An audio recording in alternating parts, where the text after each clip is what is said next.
ഈ മനുഷ്യനെ വിമാനത്തിന്റെ ടർബൈൻ വലിച്ചകത്തേക്ക് കൊണ്ടുപോവുകയാണ്. അടുത്ത സീനിൽ കുറച്ച് ഫയർ ഫൈറ്റേഴ്സ് അവിടേക്ക് വരുന്നു. ഉടൻ തന്നെ ആ മനുഷ്യനെ രക്ഷിക്കാനുള്ള കാര്യങ്ങൾ അവർ ചെയ്യാൻ പോവുകയാണ്. ഈ മനുഷ്യൻ മരണപ്പെട്ടു എന്നാണ് എല്ലാവരും വിചാരിച്ചിരിക്കുന്നത്. പക്ഷെ ശരിക്കും അതിന്റെ ഉള്ളിൽ വീണ ആ മനുഷ്യന്റെ കാലുകൾ അനങ്ങുന്നുണ്ടായിരുന്നു. ഇത് കണ്ട ഉടൻ തന്നെ ഫയർ ഫൈറ്റേഴ്സ് എല്ലാവരും കൂടി ആ മനുഷ്യനെ രക്ഷപ്പെടുത്താനായി തുടങ്ങുകയാണ്. അവർ പതിയെ ടർബൈൻ ഫാന്റെ കവർ ഊരി മാറ്റുന്നു. അതിനുശേഷം ഓരോ ബ്ലേഡ് ഡീ അസംബിൾ ചെയ്യുകയാണ്. കൂടുതൽ ഡാമേജസ് ഉണ്ടാകാതിരിക്കാൻ വേണ്ടിയാണ് ഇങ്ങനെ ചെയ്യുന്നത്. ശരിക്കും ഈ സംഭവത്തിന് 2 മിനിറ്റിന് മുൻപേ 2 ജോലിക്കാർ കുറച്ച് ലഗേജുകൾ ഇറക്കുകയായിരുന്നു. അങ്ങനെ ലഗേജ് ഫുള്ളായപ്പോൾ ഒരു ബാഗ് എടുത്ത് അവർ ഡ്രൈവർ സീറ്റിന്റെ അവിടേക്ക് വെക്കുന്നു.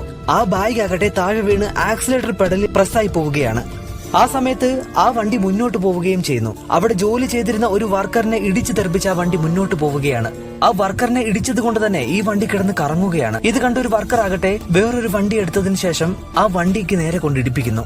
അങ്ങനെ ആ വണ്ടി സ്റ്റോപ്പ് ആവുന്നു. ഉടൻ തന്നെ അവൻ സന്തോഷിച്ച് പുറത്തിറങ്ങുന്ന സമയത്താണ്